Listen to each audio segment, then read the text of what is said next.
Eu sou Luiz Gastão Manjo Rosenfeld, sou o presidente, entre aspas, do CIBIL, do Congresso, o terceiro Congresso Brasileiro de Informática em Saúde. Sou médico, não informata, sou curioso da área, né? Esse congresso é resultado de um grupo que trabalhou na organização procurando temas mais afeitos a gestores de patologia clínica, gestores de laboratório, problemas do dia a dia dos gestores em que envolve a informática. Nós vamos dar início a essa mesa, né, que é uma proposições para discussão dos desafios da identificação de pacientes e exames. Tá? Vamos participar dessa mesa a doutor Anderson Faria, diretor de tecnologia da AMIL, tá? Doutor Tirone Menezes, especialista em tecnologia do Centro de Inovação da Unimed de Belo Horizonte, tá?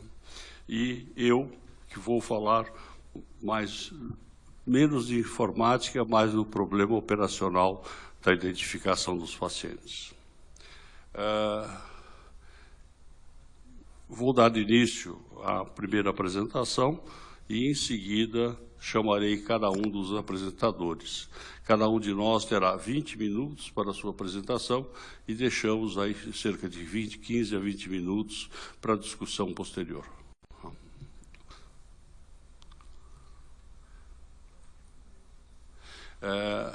Meus conflitos de interesse são trabalhar na área, essencialmente, de laboratório, na área da organização de laboratório, gestão do laboratório e, hoje, quase aposentado, trabalhando exclusivamente no Centro de Hematologia de São Paulo e como consultor da Câmara Técnica e de alguns outros serviços. Por que nós precisamos da identificação de um paciente unívoca? Ou seja, uma identificação que não deixe dúvida, que seja completa daquele indivíduo com todas as características dele. Porque nós não podemos errar ou trocar pessoas. Nós não podemos chamar as pessoas por nomes errados ou incompletos, tá? Ou deixar oportunidade para trocas de pessoas. Esse fenômeno de troca de pessoas não é raro nos sistemas de saúde. Não? Todas as informações, os registros eletrônicos de saúde, o prontuário eletrônico, tem que ser de uma única pessoa, não pode haver misturas. Nós temos que evitar fraudes, e nós temos que chamar adequadamente as pessoas no momento do atendimento. Além disso, nós temos que transmitir entre sistemas dados de pessoas que sejam corretos daquela pessoa. Muito se fala em usar o CPF como um identificador. Isso é proibitivo na área de saúde, porque pai e filho têm o mesmo CPF, até a esposa. Ainda o CPF não evoluiu para ser único das pessoas desde o seu nascimento. Quando nós nascemos na maternidade, nós recebemos um nome estranho, RND e o nome da mãe. Depois, se eu permanecer internado depois do registro, pode ser que mude meu prontuário, meu nome no prontuário, e passe a ser o nome próprio da pessoa registrada. O registro de nascimento deveria gerar um número, um código da pessoa permanente. Enquanto não houver isso, não há que falar em usar esse tipo de identificação.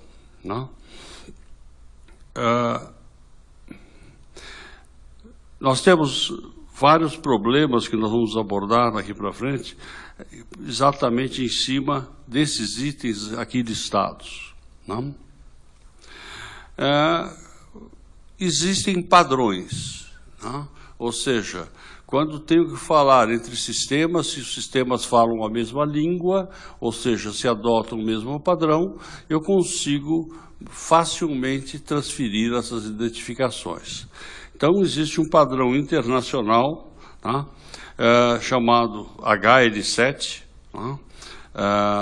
Que é um padrão recomendado pelo Ministério da Saúde no Brasil desde 2013, e novo ministro, nova safra de desenvolvimento, criaram outro padrão. Isso chama-se Dados Mínimos em Saúde, que foram transformados em lei pelo atual ministro agora em 2017. Tá? Esse padrão é extremamente complexo, porque quiseram saber tudo, né? Até a cidade que nasceu, onde morou, quais os riscos que ele tem de trabalho, e virou um interrogatório clínico, a identificação do paciente, de meia hora, né? E praticamente impossível para ser implantado. Tá? Hoje, cada sistema de informática que se usa em laboratório ou na área de saúde, na maioria das vezes, com raras exceções, não seguem um padrão único. Tá? Cada um criou o seu padrão. O Brasil tem um problema sério em termos de regulamentação de sistemas de saúde. Nos Estados Unidos não se pode criar um sistema e sair vendendo sem que ele seja registrado e aprovado pelo FDA. Então, os Estados Unidos têm 100 sistemas de prontuário, né, enquanto o Brasil deve ter 200 mil, né, porque cada médico tem um sobrinho que entende de informática e que fez um sisteminha para ele. Né. Então, essa situação existe no Brasil. Aqui está presente o QIATAC, que vem lutando muito por certificação de sistemas nesse país, né? Mas ainda a nossa realidade está longe disso. Os dados obrigatórios para identificação, seguindo o padrão, é o nome legal, nome social, data de nascimento, sexo, gênero, acreditem os senhores, nome da mãe, local de nascimento, endereço, CEP, telefone, RG, CPF próprio ou do responsável. Com essas identificações, se conseguiria ter uma identificação unívoca da pessoa. Tá? Quando eu coloco aqui nome social, porque está estabelecido na legislação brasileira o direito de uso do nome social e de ser chamado pelo nome social. Quem nunca ouviu falar de nome social é o nome que a pessoa adota. Tá? Eu me chamo Luiz Gastão, e eu posso ter uma segunda identidade minha na noite e chamar Luísa, tá? Eu vou ter que ser chamado de Luísa, né? Principalmente se eu fizer uma cirurgia transgênero, né? Eu vou ter direito a ser chamado pelo meu nome social. Né? E essa escolha individual, ela é problemática. Numa sala de espera, você chamar a pessoa pelo seu nome oficial e que não é compatível com o gênero que ela demonstra, pode criar um problema sério no atendimento. Ele pode chamar a polícia, fazer uma ocorrência, você ser processado porque não usou o nome social dele na hora de chamar. Existem várias situações desse tipo, já vem ocorrendo nas salas de espera de serviços médicos, gerando aí processos indenizatórios. Para aqueles que têm dúvidas sobre isso, pode consultar, por exemplo, tentar se inscrever num curso na UCLA, na Universidade de Los Angeles. A Universidade de Los Angeles, eles têm 16 opções de gênero para você informar antes de se inscrever, porque se tiver que ficar nos alojamentos deles, existe diferenciação dos alojamentos, tá? Entre 16 condições. Eu não conhecia isso e eu fiquei muito assustado quando li. Espero que não chegue aqui.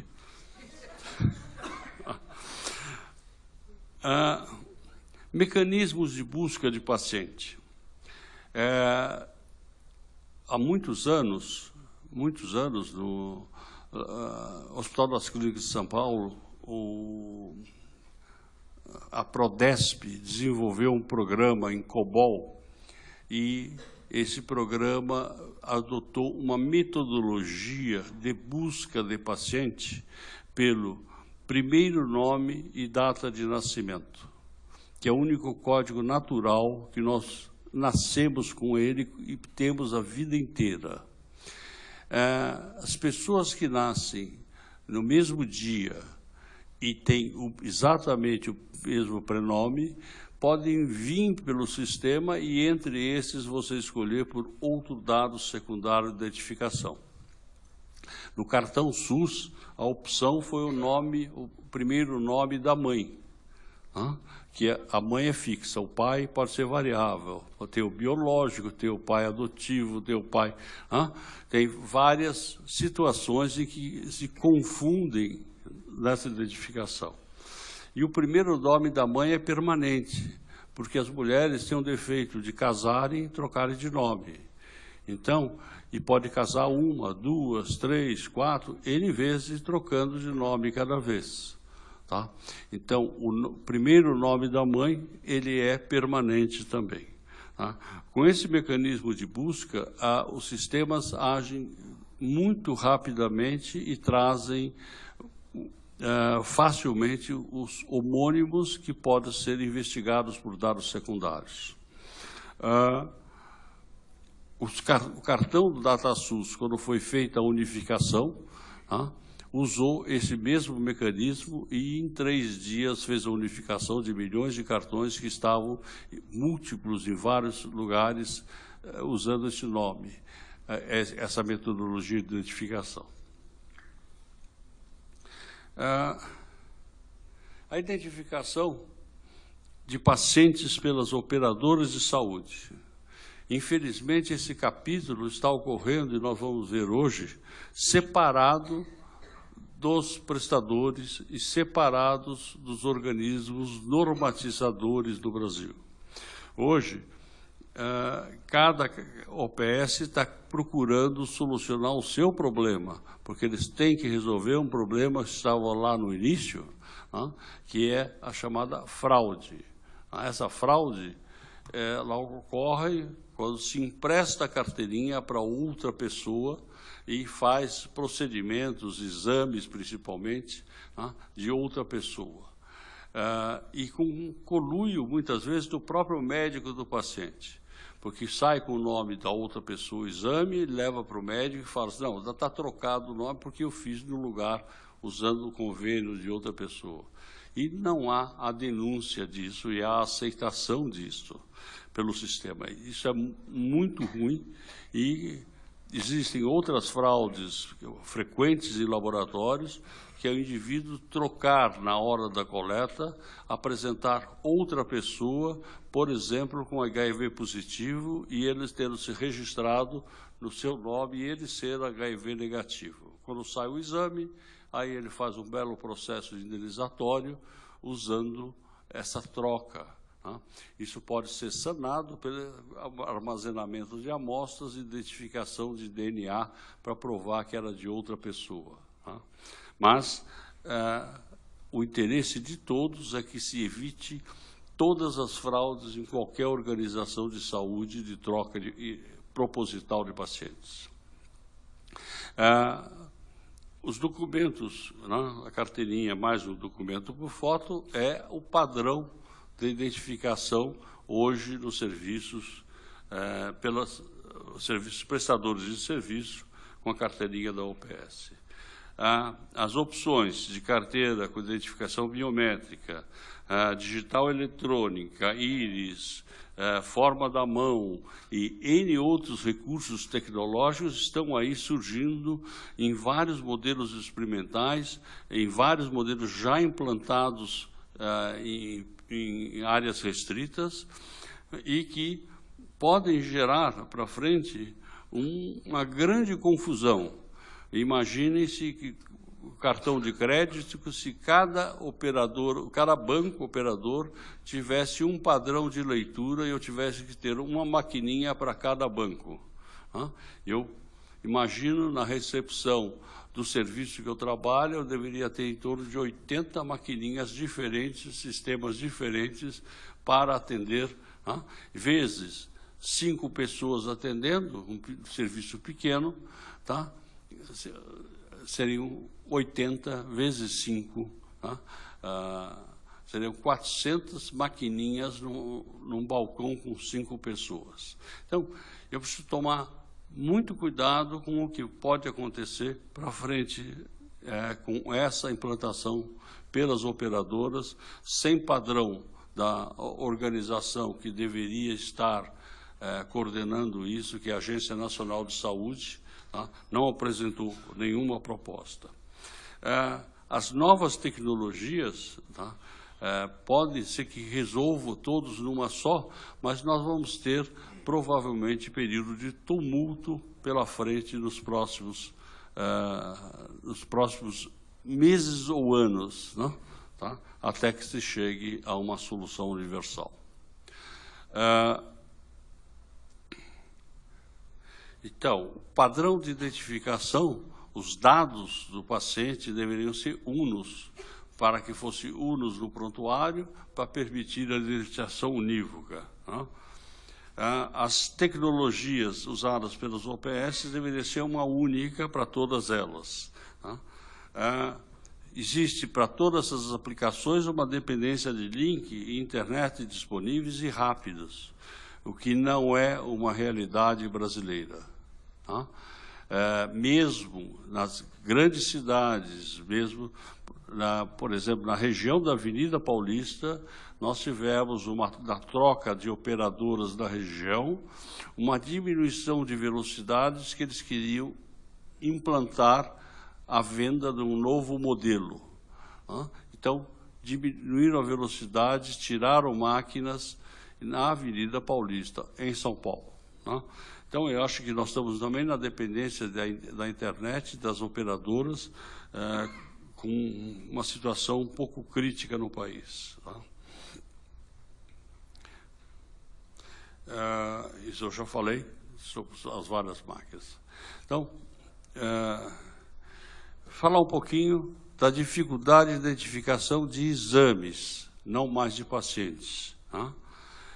Nós temos muitas tabelas que foram feitas no Brasil com fins comerciais, tá? Então, as tabelas da MB, que depois virou o CBHPM, aí veio o TUS da ANS, que era para ser uma terminologia única, e é uma tabela única e que não é uma tabela, porque ela não tem preço, ela é uma derivada da CBHPM mais SUS, né? E ainda feito pela ANS. O rol de procedimentos, também feito pela ANS, com um grupo da ANS que não conversa com o grupo que faz o TUS, tem nomenclaturas diferentes de procedimentos genéricas e não se conversa e não se entende, não tem codificação. E para o SUS, tem a SUS, a SIGTAP SUS, que ainda opera independente, né? Terminologia não é isso que está no TUS. Terminologia é ampla, organizada, a partir de uma taxonomia, como é o sistema americano, tá? O CPT Codes, o Código de Procedimentos americano, ele é feito pela Associação Médica Americana, ele não tem valor econômico, tá? E o valor econômico e a aprovação é dado pelo órgão pagador, se ele paga aquele CPT ou não e quanto ele paga. E não há uma confusão, como fizeram no Brasil, na listagem de procedimento com o sistema de pagamento. Isso começa a inviabilizar a operação, porque na TUS e na CBHPM, como tem fins comerciais, vários exames estão compactados. Então, por exemplo, eu tenho uma glicose, que pode ser no sangue, na urina, no líquido, no ciclo líquido cefalorraquiano, na pleura, em vários lugares, e pode ser uma amostra isolada, pode ser uma amostra em jejum, pode ser uma amostra de uma curva glicêmica com 30 minutos, 60, 90, ou seja, quando eu desdobro tudo isso, eu gero 300 tipos de glicose. como procedimento técnico. E se eu colocar no prontuário essa glicose com um único código, qualquer pessoa que fez em outro material ou que fez em uma prova funcional vai aparecer como diabético. Perde o valor científico de interpretação de procedimento quando não é fracionado. No TUS e na CBHPM tem um código para o RAS teste de alergia. Esse teste de alergia são 450 tipos. Então, se alguém tiver um teste positivo para camarão, eu não vou conseguir identificar no prontuário dele, a não ser por texto, porque esse código não está subdividido para cada um dos testes que existem. Então, a interoperação dessa informação está perdida no sistema. Terminologias amplas, estão caminhando para substituir isso. Tem a proposta LOIC no Brasil, foi citado em 2013 da normatização do Ministério como um padrão a ser adotado, mas as coisas não andam como a gente gostaria. Nos Estados Unidos, na Europa, nos países nórdicos, o IPAC e o URD são todos derivados do LOIC, não são o código americano, mas são derivados do LOIC e estão caminhando para a padronização, pelo menos, dos testes de diagnóstico em laboratório. Em vez de 1.500 códigos, são 60.000 códigos. E aí permite identificar univocamente os exames. Era só para citar isso, que esgotou meu tempo, e eu gostaria de passar para o próximo, doutor.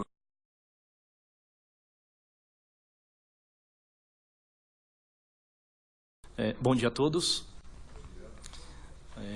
Queria agradecer a participação de todos pelo convite também. Vou estar falando um pouquinho aqui, dividindo com vocês algumas ações que a gente está fazendo, como é que a AMIL está enxergando todas essas necessidades de identificação de paciente, essa questão não só dos exames, mas dos procedimentos como um todo. Então, vou estar passando aqui para vocês de uma forma bem rápida, como é que a gente enxerga o cenário todo no Brasil e quais são essas ações que a gente está fazendo, como é que a gente está olhando e endereçando esses desafios aí que o Dr. Gastão colocou tão bem. Como a gente pode ver, o cadastro aí dos usuários, ou dos beneficiários, ele muda a todo momento. O nome muda, o endereço muda, então muitos dados mudam para a gente poder estar identificando esses pacientes. Então a gente tem um desafio grande de como identificar essas pessoas, conseguindo disponibilizar uma tecnologia que ela tem um custo viável para todo o sistema, que operacionalmente ela consiga ser sustentável ali e não gerar um empecilho no processo de atendimento. Então, assim, as variáveis envolvidas no cenário, ele realmente é bastante complexo para a gente conseguir endereçar. E aí tem um ponto bastante importante que a gente conseguiria facilitar muito esse caminho se todos nós trabalhássemos de forma integrada. Então, a falta de um padrão, a falta de integração de todos os participantes do sistema. Então, estou dizendo não só das operadoras, mas também das instituições de saúde como um todo, e tendo o apoio aí do governo para estabelecer os padrões, isso facilitaria muito. Então, vou estar passando aqui qual é a nossa visão em relação a todo esse cenário. Bom, primeiro, já foi bastante explorado, o Gastão colocou, a questão do cadastro dos pacientes. Ele tem aí todo o seu histórico de saúde, o seu cadastro bastante desatualizado, e as informações que existem, elas estão aí distribuídas nos diversos sistemas que tem aí das instituições pelo país. Então, algumas mais atualizadas do que outras, mas o ponto importante é que elas não estão integradas, ninguém consegue ter acesso a tudo isso que tem de registro. Um outro ponto é a questão do desperdício, não estamos nem falando da fraude, estamos falando do desperdício efetivo, né? Então, para quem consegue visualizar o que acontece em termos de procedimentos duplicados, né? Estou olhando essa visão da operadora, conforme a gente vai recebendo todos os procedimentos que são realizados, as contas que a gente vai recebendo para processar, a gente identifica o quanto de desperdício tem, o mesmo procedimento foi realizado múltiplas vezes aí por uma decisão, muitas vezes, do próprio beneficiário, por ele não ter uma orientação clara, ele repete alguns exames porque ouviu falar que naquele laboratório o resultado não é tão bom, ou que aquele médico não é tão bom, e esses exames e procedimentos eles vão se multiplicando e a gente não tem um controle efetivo em relação a isso, gerando um alto custo para todo o sistema. Um outro ponto do cenário é o baixo engajamento, né?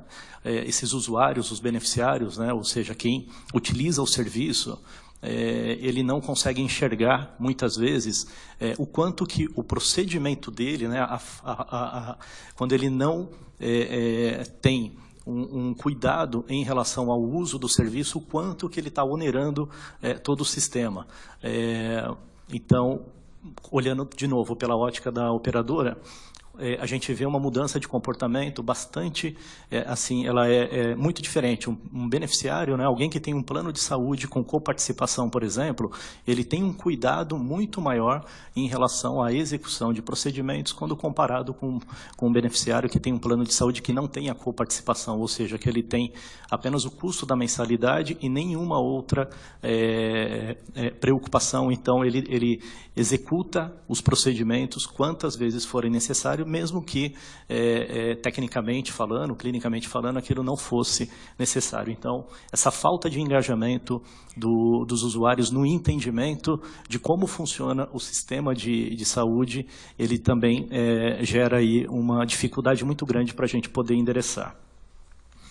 E um outro ponto, né, coloquei, essa questão da falta do padrão de integração e até de uma legislação que motivasse, né, ou que impulsionasse todo o mercado a integrar essas informações. Aí estamos falando de cadastro, estamos falando de prontuário, estamos falando de todas as informações que são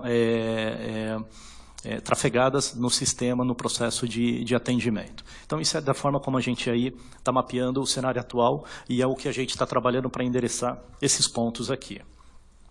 Seguindo, quais são as oportunidades que a gente vê nesse cenário, né? Então, olhando para o lado do SUS, do governo, tendo essas informações centralizadas, compartilhadas em todo o sistema, obviamente é possível fazer uma análise epidemiológica, direcionar programas de saúde focados aí em regiões, em indivíduos, e obviamente tendo como isso tudo uma redução do custo de saúde. Olhando para o lado do plano de saúde, a redução do custo da saúde também é, obviamente, um item aí, que a gente busca a todo momento, né?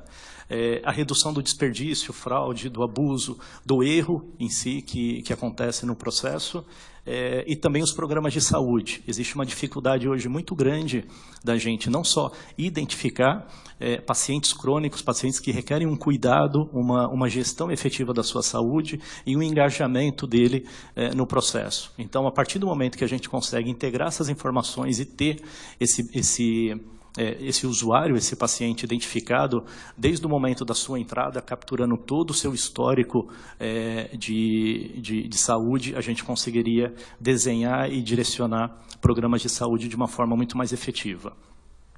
Os estabelecimentos de saúde como um todo, laboratórios, hospitais, clínicas e tudo mais, eles tendo acesso a todo esse prontuário, a todo esse histórico, a toda a vida desse paciente, obviamente a gente vai conseguir acelerar e ter uma melhor qualidade aí em diagnósticos e tratamento, atingindo com isso o objetivo, né, que é dar uma melhor resultado em termos de custo de saúde para todo o sistema.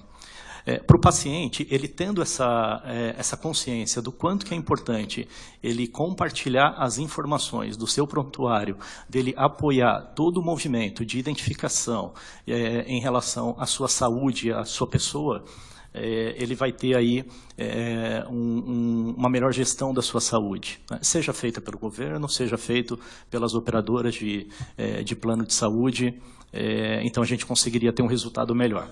Então isso é o que a gente enxerga aí como grandes oportunidades a partir do momento que a gente consiga ter essas informações de forma integrada.